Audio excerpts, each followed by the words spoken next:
Welcome to जी के fax. स्वागत है आप सभी का आपके अपने यूट्यूब चैनल जी के फैक्स में। जानेंगे इस वीडियो में, यानी कि आज का जो हमारा 5 बजे वाला टॉपिक है वो है इंडिया गेट पर अभी लगाई जाएगी नेताजी सुभाष चंद्र बोस की प्रतिमा। तो अभी जो इंडिया गेट है वहाँ पर नेताजी सुभाष चंद्र बोस जी जो थे उनकी प्रतिमा लगाई जाएगी। तो क्या है ये पूरा टॉपिक, काफ़ी इंपॉर्टेंट टॉपिक है आपके पेपर के पॉइंट ऑफ व्यू से भी, साथ में इंटरव्यू में भी। तो वीडियो को एंड तक जरूर देखिएगा, क्योंकि ये जो टॉपिक है यहाँ से आपको 1 नंबर या फिर 2 नंबर का क्वेश्चन एग्जाम में देखने को मिल सकता है। वहीं बात अगर इंटरव्यू करेंगे तो वहाँ भी ये टॉपिक आपकी काफ़ी हेल्प करेगा। बस वीडियो को एंड तक देखिएगा। यदि कहीं से भी आपको टॉपिक नहीं समझ आता है या आपके कोई क्वेश्चन हो, उसे आप कमेंट बॉक्स में कमेंट करके जरूर पूछेगा। क्लियर। वहीं इस वीडियो की पीडीएफ फाइल का लिंक जो है वो नीचे डिस्क्रिप्शन बॉक्स में दिया हुआ है, वहाँ से आप डाउनलोड कर सकते हैं। तो चलिए स्टार्ट करते हैं और जानते हैं टॉपिक के बारे में। तो क्या है पूरा टॉपिक, देखिए क्या कहा जा रहा है कि इंडिया गेट पर लगाई जाएगी नेताजी सुभाष चंद्र बोस की प्रतिमा। हाल ही में अभी क्या हुआ है कि प्रधानमंत्री नरेंद्र मोदी जी ने घोषणा करी है कि महान स्वतंत्रता सेनानी नेताजी सुभाष चंद्र बोस की 125वीं अभी जयंती मनाने के लिए नई दिल्ली में इंडिया गेट पर नेताजी सुभाष चंद्र बोस की एक भव्य प्रतिमा जो है उसकी स्थापना की जाएगी। ठीक है, याद रखिएगा किसके द्वारा घोषणा करी गई है, प्रधानमंत्री नरेंद्र मोदी जी के द्वारा। और अभी जो है नेताजी सुभाष चंद्र बोस जी जो थे उनकी 125वीं जयंती मनाई जाएगी। उसी के अवसर पर जो है इनकी प्रतिमा को इंडिया गेट पर जो है लगाया जाएगा। ठीक है, याद रखिएगा।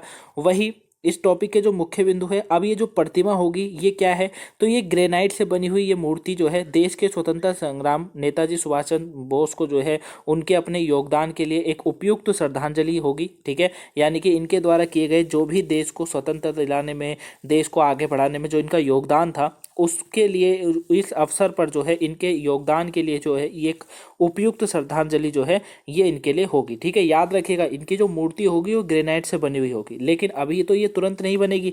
तो इसीलिए क्या हो रहा है कि इस प्रतिमा का काम अभी पूरा होने तक नेताजी की जो मूर्ति होगी वो होलोग्राम प्रतिमा होगी। क्या होगी? होलोग्राम प्रतिमा उस स्थान पर मौजूद रहेगी। मतलब जहां पर ग्रेनाइट की मूर्ति लगाई जाएगी वहां पर अभी तो बनी नहीं है ये, अभी तो बनेगी ये। ठीक है ना, तो उसकी जगह पर जो होगी एक होलोग्राम की प्रतिमा होगी, जो कि जब तक ये मूर्ति नहीं बनकर तैयार होती ग्रेनाइट वाली तब तक वो वहीं पर ही रहेगी। ठीक है, उसके बाद प्रधानमंत्री मोदी जी अभी 23 जनवरी को, यानी कि कल के दिन, आज 22 जनवरी है, कल 23 जनवरी को जो है 6 बजे इंडिया गेट पर नेताजी की जो है होलोग्राम प्रतिमा का अनावरण करेंगे। यानी कि इनका जो है जो मूर्ति होगी उसको वहां पर स्थापना उसकी करी जाएगी। ठीक है, याद रखिएगा। वहीं इस होलोग्राम प्रतिमा को जो है 30,000 लूमेन 4K प्रोजेक्ट द्वारा संचालित किया जाएगा। किसके द्वारा किया जाएगा?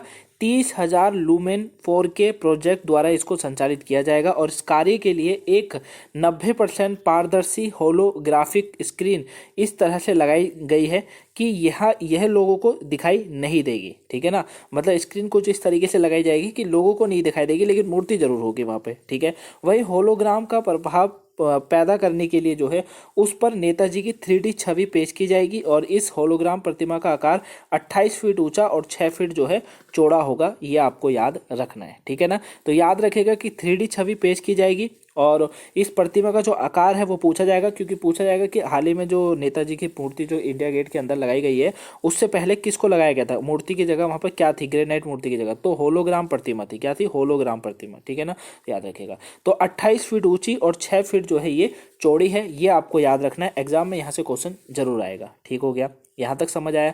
आगे समझे, आगे बात करते हैं। अब आते हैं नेताजी सुभाष चंद्र बोस जी के बारे में, थोड़ा सा इनके बारे में भी जानते हैं। वैसे तो आप अच्छे से जानते होंगे, लेकिन थोड़ा और जानिए। तो नेताजी जो थे एक भारतीय राष्ट्रवादी थे और इनका जो जन्म था वो कटक में हुआ था। साथ में दर्शन शास्त्र में इन्होंने डिग्री हासिल करी थी और बाद में ये भारतीय सिविल सेवा के लिए चुने गए थे, लेकिन इसमें शामिल होने से इनकार कर दिया क्योंकि वह ब्रिटिश सरकार की सेवा नहीं करना चाहते थे और ब्रिटिश सरकार के ये हमेशा खिलाफ रहे हैं। और यह भी था कि इनकी मौत का कारण जो था वो आज तक किसी को नहीं पता चला है ना, कि इनकी मौत हुई या इनको मारा गया, कुछ नहीं पता किसी को। ठीक है, तो ये आपको याद रखना है कि कटक में इनका जन्म हुआ था। काफ़ी बार पूछा जाता है एग्जाम में कि नेताजी सुभाष चंद्र बोस का जन्म कहाँ हुआ था, कटक के अंदर हुआ था। और इनकी जो डिग्री थी वो दर्शन शास्त्र के अंदर थी।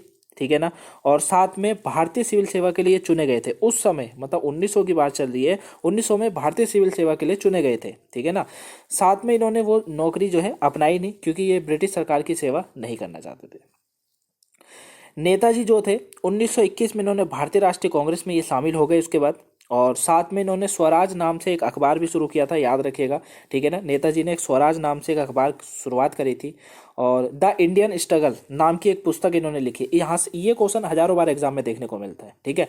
अगर बुक से कभी भी क्वेश्चन आता है तो काफ़ी बार रेलवे, एसएससी और सीजीएल इन तरह के एग्जामों में ये क्वेश्चन बहुत बार पूछा जाता है कि द इंडियन स्ट्रगल जो पुस्तक है वो किसने लिखी थी। तो नेताजी सुभाष चंद्र बोस ने लिखी थी, ये आपको याद रखना है, ठीक है।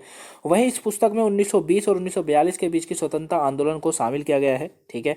साथ में इन्होंने एक नारा भी दिया था जय हिंद का। जय हिंद का नारा जो है वो इन्हीं के द्वारा दिया हुआ है, ये आपको याद रखना है, ठीक है। अब भारतीय स्वतंत्रता संग्राम में नेताजी कैसे आए और कैसे ये यहाँ के सुपरस्टार बन गए, एक तरीके से स्टार बने, वो जानते हैं। इसको जानने से पहले गाइस, अगर अभी तक आपने वीडियो को लाइक ना करो तो वीडियो को लाइक कर दीजिएगा। चैनल पर अगर आप पहली बार आए हैं, चैनल को सब्सक्राइब जरूर कर लीजिएगा। अगर आप करंट से टॉपिक को डेली इसी तरीके से जानना चाहते हैं तो चैनल को सब्सक्राइब कर लीजिएगा। वहीं वीडियो को शेयर ना करा हो शेयर कीजिएगा। साथ में जिन्होंने भी आज की कोई सी वीडियो अगर सुबह से लेकर अभी तक वाली नहीं देखी है, जैसे कि 5 बजे वाली करंट अफेयर, 8 बजे वाली वोकैब और 2 बजे वाला करंट का टॉपिक, अगर आपने नहीं देखा है तो उसे देख लीजिए, आपके पेपर के पॉइंट ऑफ व्यू से इंपॉर्टेंट है। और आज 11 बजे वाली वीडियो नहीं हुई थी, ठीक है, लेकिन वो कल से कंटिन्यू रहेगी। तो आज किसी कारणवश वो नहीं हो पाई, लेकिन कल से वो कंटिन्यू रहेगी।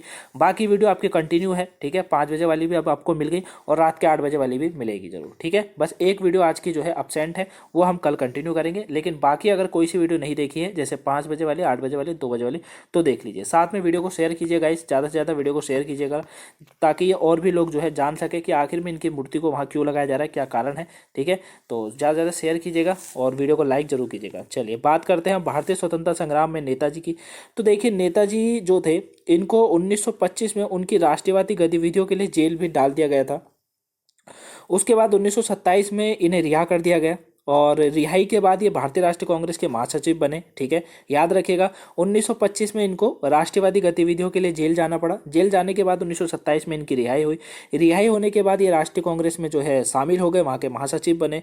1939 में इन्होंने भारतीय राष्ट्रीय कांग्रेस के एक भाग के रूप में जो है ऑल इंडिया फॉरवर्ड ब्लॉक का गठन किया था। क्या? ऑल इंडिया फॉरवर्ड ब्लॉक का इन्होंने गठन किया था, ये आपको याद रखना है, ये इंपॉर्टेंट है, एग्जाम में आता है, ठीक है। उसके बाद 1941 में जो है बोस अफगानिस्तान और सोवियत संघ के रास्ते जर्मनी चले गए थे, ठीक है।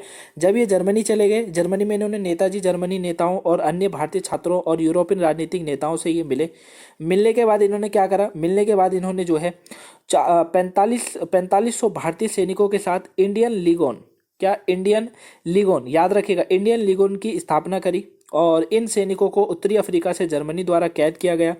फिर 1943 में जो है इन्होंने जापान के लिए प्रस्थान किया और इंडियन नेशनल आर्मी की पुनर्जीवित जो है इन्होंने करा। किसको? इंडियन नेशनल आर्मी जो थी उनको इन्होंने पुनर्जीवित किया, ठीक है।